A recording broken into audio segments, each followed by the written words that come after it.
स्वागत आप सभी का YouTube channel knowledge TV Haryana. आज 10 दिसंबर बुधवार सभी हरियाणा वासियों के लिए 15 बड़ी काम की खबरें सामने आ रही हैं। बड़ी घोषणा, आदेश, ऐलान, क्या है पूरी अपडेट आइए देखते हैं। हरियाणा की हर छोटी से बड़ी योजना, घोषणा, आदेश, निर्णय, मौसम, फैसला सभी की जानकारी सबसे पहले यहाँ पर मिलती है, तो चैनल को सब्सक्राइब जरूर कर लें। तो चलिए देखते हैं हरियाणा से आज 15 बड़ी खबरें, घोषणा, ऐलान। पहली बड़ी घोषणा, Haryana civil medical service association के बैनर तले 2 दिन तक सामूहिक अवकाश लेकर हड़ताल पर जाने वाले प्रदेश के करीब 3000 डॉक्टरों ने बुधवार से बेमियादी हड़ताल पर जाने का ऐलान कर दिया है। उनकी हड़ताल रोकने के लिए सरकार ने भी मंगलवार को एस्मा हरियाणा आवश्यक सेवा रख रखाव अधिनियम 1966 के प्रावधान लागू कर दिए हैं। इसके तहत 8 दिसंबर से अगले 6 महीने तक स्वास्थ्य विभाग के अधीन कार्य करने वाले डॉक्टर और कर्मचारी हड़ताल पर नहीं जा सकेंगे। मुख्य सचिव ने एस्मा के आदेश जारी करते हुए कहा कि गंभीर रूप से बीमार और अन्य मरीजों की देखभाल के लिए जरूरी है कि डॉक्टर और कर्मचारी बिना किसी रुकावट के अपनी सेवाएं जारी रखें, क्योंकि हड़ताल करने से लोगों के स्वास्थ्य और जीवन पर बुरा असर पड़ेगा। स्वास्थ्य विभाग ने और सख्ती करते हुए हड़ताल पर जाने वाले डॉक्टरों का वेतन रोकने के आदेश भी जारी किए हैं। इस बीच स्वास्थ्य मंत्री आरती सिंह राव ने भी मोर्चा संभाल लिया है। मंगलवार को भी उन्होंने सभी चिकित्सकों से अपील की कि वे हड़ताल तुरंत वापस लें। कहा कि सरकार चिकित्सकों की उचित मांगों के समाधान के लिए संवाद एवं चर्चा के लिए तैयार है। डॉक्टर बेमियादी हड़ताल पर सरकार ने लागू किया एस्मा, वेतन पर लगाई रोक। सरकार ने फिर अपील की हड़ताल वापस लें। स्वास्थ्य मंत्री ने अफसरों के साथ बैठक की है। एस्मा लागू होने के बाद हड़ताल को अवैध माना जाता है और इसमें दंड का प्रावधान है। हड़ताल पर जाने वाले चिकित्सकों में बिना वारंट गिरफ्तार किया जा सकता है। यदि कोई दूसरों को हड़ताल में शामिल होने के लिए उकसाएगा तो उसे 1 वर्ष जेल या 1000 रुपये तक जुर्माना या दोनों का सामना करना पड़ सकता है। एस्मा में ये सभी प्रावधान हैं। आइए अगली बड़ी घोषणा देखते हैं। हरियाणा में उद्योगों के high tension connection HT connection पर रात के समय चलने वाले उद्योगों को नाइट टाइम टैरिफ का लाभ मिलेगा। इसके तहत अधिक मात्रा में बिजली उपयोग करने वाले उद्योगों को प्रति यूनिट 3 रुपये की छूट 31 मार्च 2026 तक मिलेगी।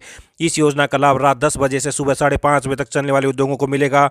इसका उद्देश्य बड़े उपभोक्ताओं को रात में अधिक बिजली उपयोग करने के लिए प्रोत्साहित करना है। उत्तर हरियाणा बिजली वितरण निगम और दक्षिण हरियाणा बिजली वितरण निगम दोनों ने ये आदेश जारी कर दिए हैं। जारी पत्र के अनुसार वर्तमान में 66 kV लाइन के उद्योगों को 6.75 रुपये प्रति यूनिट चार्ज लगता है। नाइट टाइम टैरिफ लागू होने के बाद उन्हें प्रति यूनिट 3.75 रुपये चार्ज लगेगा। इस योजना का लाभ लेने के लिए स्मार्ट मीटर लगाना अनिवार्य है। अगर विभाग द्वारा स्मार्ट मीटर नहीं लगाया गया है तो उपभोक्ता निर्धारित मानकों के अनुसार खुद स्मार्ट मीटर लगवा सकते हैं। किसी उपभोक्ता का मीटर योजना के अनुरूप नहीं पाए जाने पर उसे लाभ नहीं दिया जाएगा। योजना का लाभ लेने के इच्छुक उपभोक्ता संबंधित कार्यालय में आवेदन कर सकते हैं। आवेदन मिलने के बाद 3 दिन के अंदर स्वीकृति की सूचना दी जाएगी। ऊर्जा विभाग के अधिकारियों को निर्देश है कि योजना का विकल्प चुनने वाले उपभोक्ताओं के बिल समय अनुसार निर्धारित दरों पर तैयार किए जाएं, ताकि उपभोक्ताओं को रात्रिकालीन रियायत का पूरा लाभ मिल सके। मार्च तक बड़े उद्योगों को रात में 3 रुपये प्रति यूनिट सस्ती मिलेगी बिजली। रात के समय बिजली का उपयोग बढ़ाने के लिए सरकार ने लागू की योजना। उद्योगों को स्मार्ट मीटर लगवाना जरूरी है। आइए अगली बड़ी घोषणा देखते हैं। जमीन रजिस्ट्री में वर्षों से जारी फर्जीवाड़े, फर्जी गवाह और पहचान छिपाकर की जा रही हेराफेरी, अब सरकार ने निर्णायक चोट कर दिया है। संपत्ति रजिस्ट्रेशन की प्रक्रिया में पहली बार गवाहों के मोबाइल नंबर जरूरी कर दिए हैं। यह बदलाव सिर्फ औपचारिकता नहीं बल्कि एक ऐसी दीवार है जो भविष्य में होने वाले धोखे और करोड़ों की ठगी को रोकने में निर्णायक साबित होगी। अधिकारियों के अनुसार रजिस्ट्री दफ्तरों में पिछले कुछ समय से लगातार ऐसे मामले बढ़ रहे थे जिनमें असली गवाहों के बजाय भाड़े के गवाह, फर्जी पहचान वाले लोगों को खड़ा कर रजिस्ट्री कराई जा रही थी। कई बार गवाहों का नाम और फोटो तो लग जाता था पर मौके पर मौजूद व्यक्ति कोई और निकलता था। इन्हीं गंभीर गड़बड़ियों को देखते हुए सरकार ने पेपरलेस रजिस्ट्री सिस्टम में बड़ा अपडेट किया है। जमीन की रजिस्ट्री कराते समय अब गवाहों के नाम, पते के साथ उनका सक्रिय मोबाइल नंबर भी पोर्टल पर अपलोड करना जरूरी होगा। तो रजिस्ट्री कराने में अब गवाहों को देना होगा अपना मोबाइल नंबर। अभी तक क्रेता और विक्रेता ही मोबाइल नंबर लिया जाता था रजिस्ट्री कराने में। जमीन रजिस्ट्री के मामलों में होने वाली धोखाधड़ी के चलते सरकार ने बड़ा कदम उठाया। आइए अगली बड़ी घोषणा देखते हैं। रोहिड़ा और जाटी के पेड़ों को सुरक्षित रखने वाले किसानों को मिलेंगे 500 रुपये। दक्षिण हरियाणा विशेषकर महेंद्रगढ़, सतनाली, चरखी दादरी, बाढ़ड़ा और लोहारू क्षेत्रों में रोहिड़ा और जाटी के संरक्षण को बढ़ावा देने के लिए प्रदेश सरकार प्राणवायु देवता पेंशन स्कीम की तर्ज पर नई योजना लाने जा रही है। जिन किसानों के खेतों में रोहिड़ा और जाटी के पेड़ सुरक्षित रहेंगे उन्हें प्रोत्साहन स्वरूप प्रति वर्ष 500 रुपये दिए जाएंगे। हर साल इस प्रोत्साहन राशि को बढ़ाया जाएगा।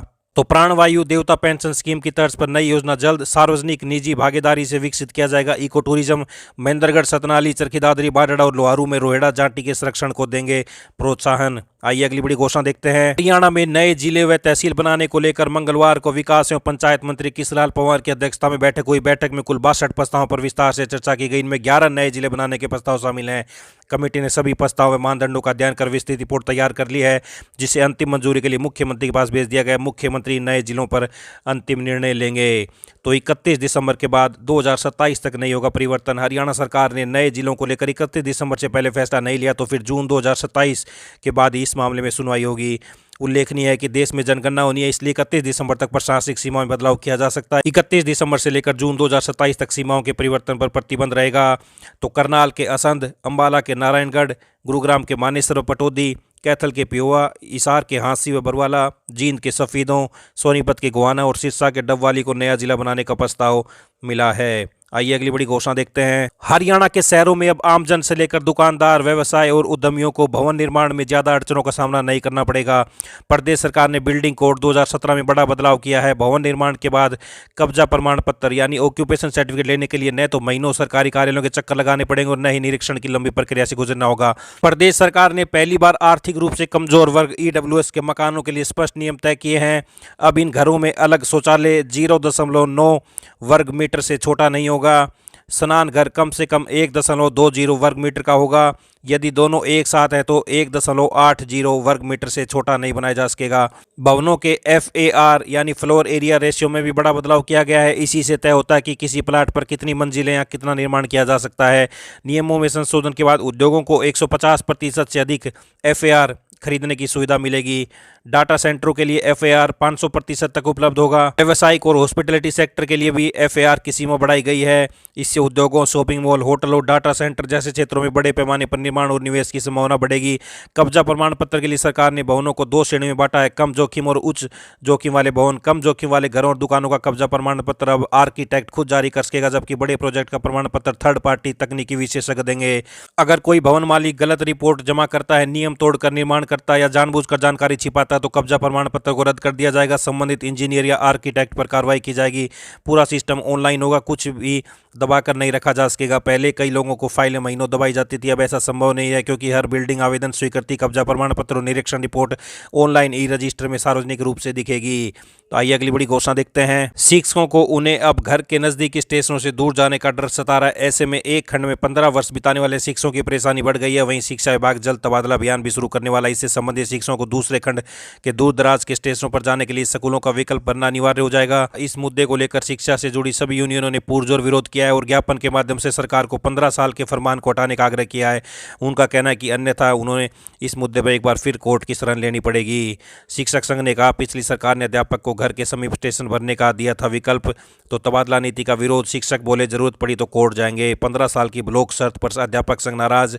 लंबी दूरी की ड्यूटी का सता रहा है डर। आइए अगली बड़ी घोषणा देखते हैं। हरियाणा कौशल रोजगार निगम के तहत लगे अनुबंधित कर्मचारियों को समय पर भुगतान के लिए प्रदेश सरकार ने SOP जारी की है। सभी विभागों और बोर्ड निगमों को निर्देश दिए कि वे हर महीने की 7 तारीख तक हरियाणा कौशल रोजगार निगम की देय एक मुश्त राशि का भुगतान सुनिश्चित कर दें। हरियाणा के विश्वविद्यालयों में वर्षों से अनुबंध पर कार्यरत असिस्टेंट प्रोफेसरों को स्थायी सुरक्षा देने की मांग एक बार फिर जोर पकड़ गई है। मंगलवार को हरियाणा विद्यालय अनुबंधित शिक्षक संघ हकूटा के प्रतिनिधिमंडल ने मुख्यमंत्री से उनके निवास पर मुलाकात की। प्रतिनिधिमंडल ने CM को ज्ञापन सौंपते हुए मांग की कि शीतकालीन विधानसभा के सत्र में सेवा सुरक्षा अधिनियम पारित कर दिया जाए।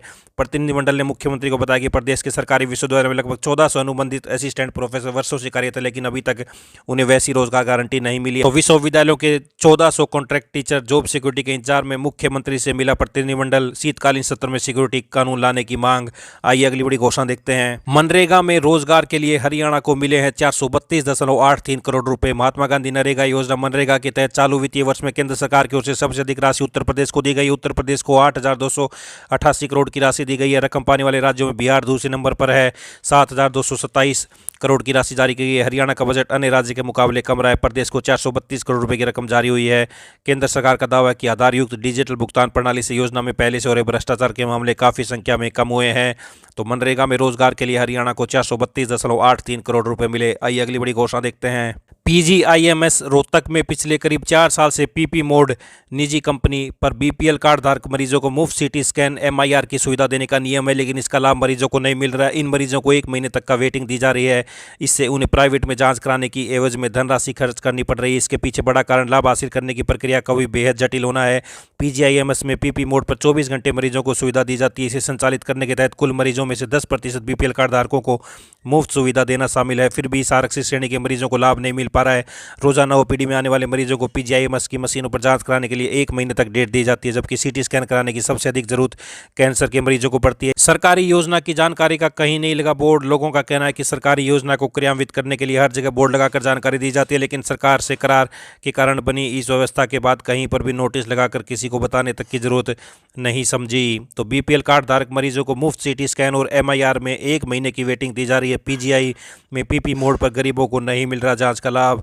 आइए अगली बड़ी घोषणा देखते हैं। अब महिलाएं कम बजट में अपना व्यवसाय शुरू कर आत्मनिर्भर बन सकती हैं। हिसार से बड़ी अपडेट। इस दिशा में पहल करते हुए उत्तरी क्षेत्र कृषि मशीनरी प्रशिक्षण एवं परीक्षण संस्थान टीटीसी ने पहली बार फूड प्रोसेसिंग लैब की स्थापना की है। लैब में कुल 17 मशीनें लगाई गई हैं, जिनमें मोटर चलित मिनी राइस मिल, दाल मिल, सेवई मशीन, पापड़ मेकिंग मशीन, आटा चक्की, सोलर ड्रायर, पैकेजिंग मशीन आदि शामिल हैं। लैब का उद्देश्य महिलाओं को खाद्य प्रसंस्करण क्षेत्र में प्रशिक्षित कर छोटे और सूक्ष्म उद्योग लगाने के लिए प्रेरित करना है। खास बात यह है कि इन मशीनों की कीमत मात्र 12,000 रुपये से शुरू हो जाती है, जिससे महिलाएं कम लागत में अपना काम शुरू कर सकती हैं। टीटीसी में महिलाओं को 3 दिन की निःशुल्क ट्रेनिंग दी जाती है।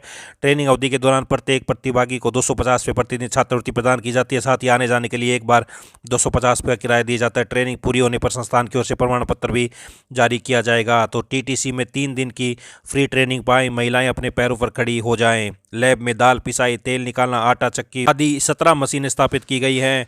आइए अगली बड़ी घोषणा देखते हैं। हरियाणा मौसम विशेषज्ञ डॉक्टर चंद्रमोहन ने बताया कि भारतीय मौसम विज्ञान ने हरियाणा के लिए 10 और 11 दिसंबर को लेकर येलो अलर्ट जारी किया है। आगामी 3 दिन तक तापमान में और गिरावट हो सकती है। आने वाले 10 दिनों के दौरान बारिश की संभावना नहीं है। तो तापमान 6.2 डिग्री, 2 दिन ठंड बढ़ेगी। येलो अलर्ट जारी कर दिया गया है। आइए अगली बड़ी घोषणा देखते हैं। देश के सभी सरकारी स्कूलों में पढ़ाई का तरीका जल्द बदलेगा। क्लासरूम में आने वाली है डिजिटल सुबह। 5,000 स्कूलों में बच्चों के लिए स्मार्ट टीवी लगाए जाएंगे। सिर्फ स्मार्ट टीवी ही नहीं, राज्य भर के 351 एटीएल व रोबोटिक्स प्रयोगशालाओं के लिए सिस्टम इंटीग्रेटर के चयन को भी हरी झंडी दी गई है। इस लैब में बच्चे एस्ट्रोनॉमी से लेकर रोबोटिक तक नए प्रयोग करेंगे, यानी शिक्षा पाठ्यक्रम से आगे जाकर इनोवेशन की दिशा में बढ़ रही है। आइए अगली बड़ी घोषणा देखते हैं। ब्रिटेन के शीर्ष विश्वविद्यालय द्वारा हरियाणा में कैंपस खोलने पर महत्वपूर्ण चर्चा हुई है। मुख्यमंत्री नायब सैनी द्वारा इससे प्रदेश के युवाओं के लिए विश्वस्तरीय शिक्षा, उच्च कौशल और रोजगार के नए अवसर उपलब्ध होंगे। तो हरियाणा में खुलेंगे ब्रिटेन के विश्वविद्यालयों के कैंपस। मुख्यमंत्री से यूके की डिप्टी हाई कमिश्नर ने की मुलाकात। ब्रिटेन में कुशल श्रमिकों की मांग, युवाओं के रोजगार पर किया मंथन। तो ये बड़ी अपडेट, ये सभी हरियाणा वासियों के लिए आज काम की बड़ी खबरें, घोषणा, आदेश, ऐलान, पल पल की अपडेट आप सभी को सबसे पहले यहाँ पर मिलती रहेगी। चैनल को सब्सक्राइब जरूर करें, वीडियो को ज़्यादा से ज़्यादा लाइक शेयर कमेंट जरूर करें। बहुत बहुत धन्यवाद।